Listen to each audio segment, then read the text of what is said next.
किसने यादव बनाया, किसने मिश्रा बनाया, किसने दास बनाया, किसने कुशवाहा बनाया। हड्डी हड्डी टूटल है तो डॉक्टर साहब के पास जाइएगा तो एक्सरे कराइएगा ना, पता चलेगा कि टूटल है कि सूजन है कि क्या है। रे भाई, कराता है कि नहीं कराता है? तो वही ना बीमारी जो हम लोगों में है, जो गरीबी, उसका सच्चाई पता कराने का एक्सरे मशीन है जातीय जनगणना। जब तक बीमारी का पता नहीं चलेगा तब तक कैसे काम होगा, कैसे स्वस्थ रहेगा लोग, है कि नहीं? पेट में दर्द है और दे दीजिएगा सर दर्द का दवा तो काम चलेगा। कि उच्च जाति के लोग इतने गरीब हैं, पिछड़े उनसे ज़्यादा गरीब है, अति पिछड़े उनसे ज़्यादा गरीब है, दलित उनसे ज़्यादा गरीब है, अल्पसंख्यक गरीब है, और आदिवासी जो बिहार में है सबसे गरीब हमारे आदिवासी लोग हैं। ये सारा सच्चाई जो है उसमें पता चला था कि एक दिवसीय धरना जो है रखा जाएगा, और धरना का जो मुद्दा है, जो बिहार के जन जन के लोगों से जुड़ा हुआ मुद्दा है, बहुत ही महत्वपूर्ण मुद्दा है। और मुद्दा ये है कि जो महागठबंधन की सरकार ने, जब हम बिहार के उप मुख्यमंत्री थे तो हम लोगों ने पिछड़े समाज के लिए, अति पिछड़े समाज के लिए, दलित आदिवासी समाज के लिए आरक्षण की सीमा को बढ़ाया और उसको 65% किया, और EWS का 10% एज इट इज़ रखा, यानी 75% आरक्षण हम लोगों ने लागू करवाया था। और उसके बाद हम लोगों ने मंत्रिमंडल की बैठक में हम लोगों ने निर्णय लिया कि इसको हम सब लोग भारत सरकार में अनुशंसा करेंगे कि इसको अनुसूची 9 में डाला जाए। जिस प्रकार शेड्यूल 9 अनुसूची 9 में तमिलनाडु राज्य का आरक्षण है जो कि सुरक्षित है, उसी हिसाब से जो हम लोगों ने आरक्षण बढ़ाया उसको भी हम लोग सुरक्षित करना चाहते थे। कई दिन हो गए, पार्लियामेंट में सवाल भी हमारे सांसद मनोज झा जी ने, अभी जो सेशन चल रहा था उसमें पूछा, तो भारत सरकार के लोगों ने गोल मटोल जवाब दे करके राज्य सरकार पे ही डाल दिया। अब कोई इतना बेवकूफ़ तो आज के दिन में है नहीं कि अनुसूची 9 का मामला, शेड्यूल 9 का मामला राज्य सरकार नहीं देती है, बल्कि भारत सरकार ही लाती है प्रस्ताव सदन में, और उसके बाद ही ये तय होता है। इसका मतलब ये साफ था कि इनकी मंशा ही नहीं है कि किसी भी प्रकार से जो रिक्शा चलाने वाले लोग हैं, जो नाला साफ करने वाले लोग हैं, जो दिहाड़ी मजदूर है, जो भूमिहीन है, जिसको खाने का ठिकाना नहीं, भीख मांगता है, वो लोग मुख्य धारा में आए। वो लोग, वैसा समाज जो अंतिम पायदान पे खड़ा है, वो आगे आए, सबके साथ बैठे, सब बराबर रहें। ये भाजपा के लोग नहीं चाहते। भाजपा के लोग ये चाहते हैं कि कचरा धोने वाला जिस समाज में आता है, ज़िंदगी भर उसके आने वाली पीढ़ी नाला साफ करे, कचरा धोए। रिक्शा चलाने वाले का बेटा ज़िंदगी भर, उसकी आने वाली पीढ़ी रिक्शा चलाने का काम करे। जो भूमिहीन है उसको ज़मीन न दो, जो भिखारी है उसको ज़िंदगी भर भिखारी बना करके रखो। यही भाजपा की असल मानसिकता है, यानी जो चंद लोग हैं, मलाई खाने का अधिकार उन्हीं को है। अपने यहाँ 10-10, 12 नौकर रखेंगे, लेकिन उस समाज का नहीं सोचेंगे। हम लोगों ने जाति आधारित गणना कराया। बात ये समझने की ज़रूरत है, ये है क्या? गिनती क्यों ज़रूरी है? आखिर क्यों सभी बड़े बड़े समाजवादी नेता समय समय पर जाति आधारित गणना की बातें की? जो महापुरुष रहे, जो हम लोगों के नेता रहे, सब लोगों ने आरक्षण की बात की और उन्हीं तबकों की बात की जो समाज में अंतिम पैदान पे खड़ा है, चाहे दलित हो, आदिवासी हो, पिछड़े हो या अति पिछड़े हो। आज भी समाज में देखिएगा कि भेदभाव होता है। जाति का नाम लेकर के लोग गाली देता है, फलना फलना फलना, क्या क्या लोग नहीं बोलता था। आज भी देखिएगा इस तरह की चीज़ें। दलित का लड़का का बेटा का अगर शादी हो रहा है तो घोड़ी पे नहीं बैठेगा, मंदिर में पूजा नहीं करेगा। क्या व्यवस्था थी? लेकिन आज इस बात की ज़रूरत है कि गिनती क्यों होना चाहिए। आज जब हम लोग गिनती की बात करते हैं तो लोग बोलते हैं कि ये बांटने का काम कर रहे हैं। राष्ट्रीय जनता दल, लालू जी, तेजस्वी, ये लोग जात को लड़ाना चाहता है। मेरा सवाल है, जो लोग हम पे सवाल खड़ा करते हैं, हम उनसे पूछना चाहते हैं। कोई लोग नाम लिखते हैं, अपने नाम के आगे सरनेम बोला जाता है। कोई लोग मिश्रा लिखता है, कोई लोग तिवारी लिखता है, कोई लोग यादव लिखता है, कोई लोग सिंह लिखता है, कोई लोग श्रीवास्तव लिखता है, कोई लोग पाल लिखता है, कोई लोग दास लिखता है, कोई लोग खुशवाहा लिखता है।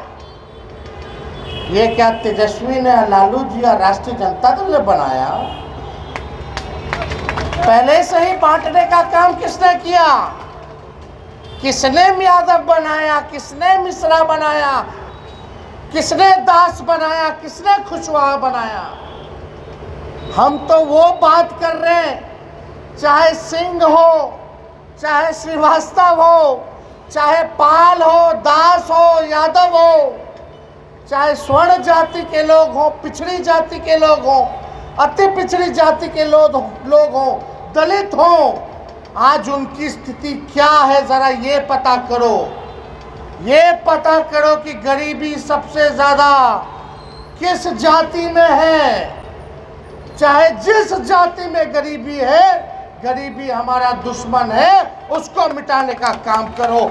यही तो हम लोग चाहते हैं।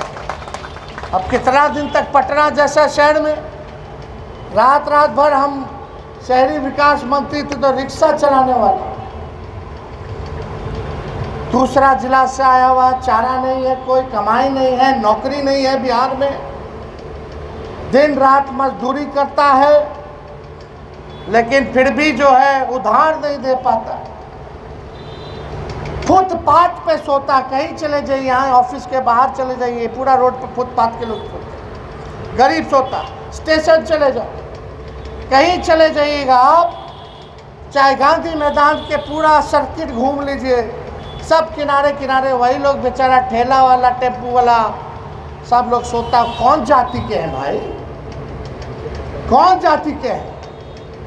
हम तो बस यही ना पता करना चाहते हैं कि चाहे कोई जाति में अगर गरीबी है तो उस गरीबी को हम लोग ख़त्म करें, और गिनती होगा तब ना स्थिति पता चलेगा। देश में कितने राज्य हैं, राज्यों में कितने जिले हैं। अब हर सरकार जो है पेड़ का गिनती करता है, बाघ का गिनती करता है, बिल्ली का गिनती करता है, मगरमच्छ का गिनती करता है। आखिर क्यों? कि भाई कोई चीज़ महत्वपूर्ण चीज़ है, विलुप्त ना हो जाए। बाघ जो है आने वाले समय में बाघ गायब ना हो जाए इस संसार से, तो उसको प्रिजर्व करके हम लोग रखे, बचा करके रखें। कई पक्षियों को नियम लगाया कि पक्षी आप नहीं खा सकते, इलीगल है, नहीं तो विलुप्त हो जाएगा, संसार से गायब हो जाएगा।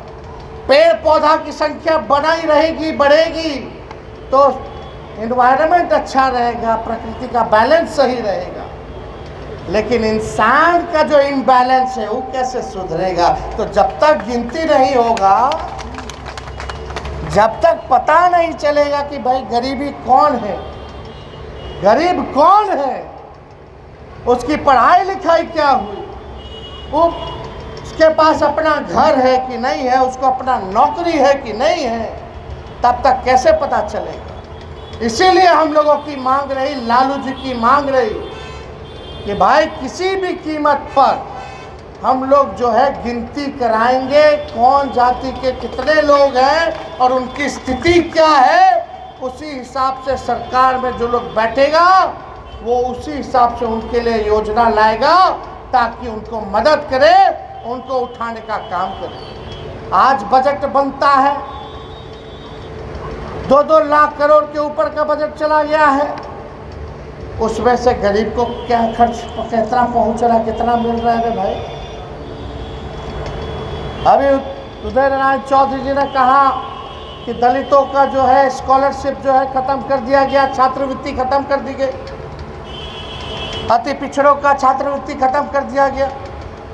तो बात यह है हम लोगों को समझने की, जो सदियों सदियों से जो हम लोगों को गुलाम बनाए हुए हैं, जो मानसिक गुलामी देते हैं, आज उन्हीं लोगों को पीड़ा है कि भाई गिनती हो जाएगी तो सच्चाई सामने आ जाएगा। आदमी बीमार है, हड्डी हड्डी टूटल है, तो डॉक्टर साहब के पास जाइएगा तो एक्सरे कराइएगा ना, पता चलेगा कि टूटल है कि सूजन है कि क्या है रे भाई? कराता है कि नहीं कराता है? तो वही ना बीमारी जो हम लोगों में है, जो गरीबी, उसका सच्चाई पता कराने का एक्सरे मशीन है जातीय जनगणना। जब तक बीमारी का पता नहीं चलेगा तब तक कैसे काम होगा, कैसे स्वस्थ रहेगा लोग, है कि नहीं? पेट में दर्द है और दे दीजिएगा सर दर्द का दवा तो काम चलेगा?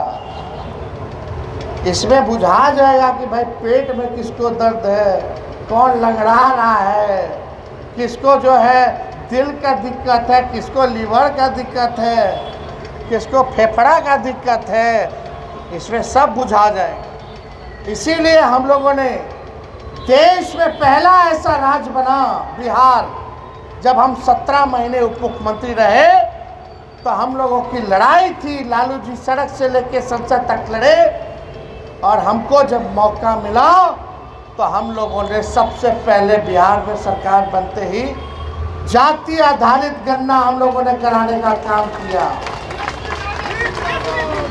उसमें पता चला कि उच्च जाति के लोग इतने गरीब हैं, पिछड़े उनसे ज़्यादा गरीब है, अति पिछड़े उनसे ज़्यादा गरीब है, दलित उनसे ज़्यादा गरीब है, अल्पसंख्यक गरीब है, और आदिवासी जो बिहार में है सबसे गरीब हमारे आदिवासी लोग हैं। ये सारा सच्चाई जो है उसमें पता चला। उसमें ये भी पता चला कौन लोग भूमिहीन है, कौन लोग बेरोजगार है, कौन लोग भीख मांगता है, कौन समाज का है।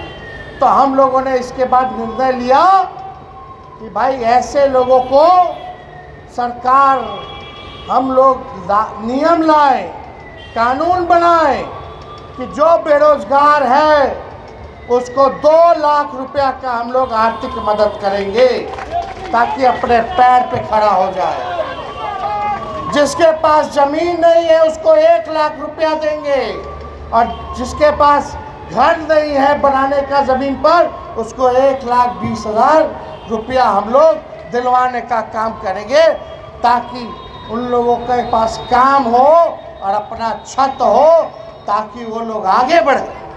लेकिन इतने में हम लोगों ने तय किया कि ये भी नहीं, सरकारी नौकरी तेजस्वी ने 5 लाख 17 महीने में सरकारी नौकरी दिया। उसमें मान लीजिए आरक्षण पहले नहीं था, उतनी सीमा नहीं थी, 50 के अंतर था, तो फायदा उतना हुआ। फिर हम लोगों ने तय किया और बहाली निकलेगी, 3 लाख और प्रक्रियाधीन कराएं, उस नौकरी को और बढ़ाएं कि और 3 लाख यानी 8 लाख लोग को हम नौकरी देंगे। तो 3 लाख को और बढ़ाएं और उसमें हम लोगों ने तय किया कि भाई हम लोग आरक्षण को बढ़ा दें, क्योंकि जिसकी जितनी आबादी, जिसकी जितनी संख्या भारी, उसी हिसाब से उनको उनका अधिकार सम्मान मिलना चाहिए। तो हम लोगों ने 50 से जो नीचे था उसको 65% कर दिया और 10% जो EWS का जो था उसको एज इट इज़ रखा।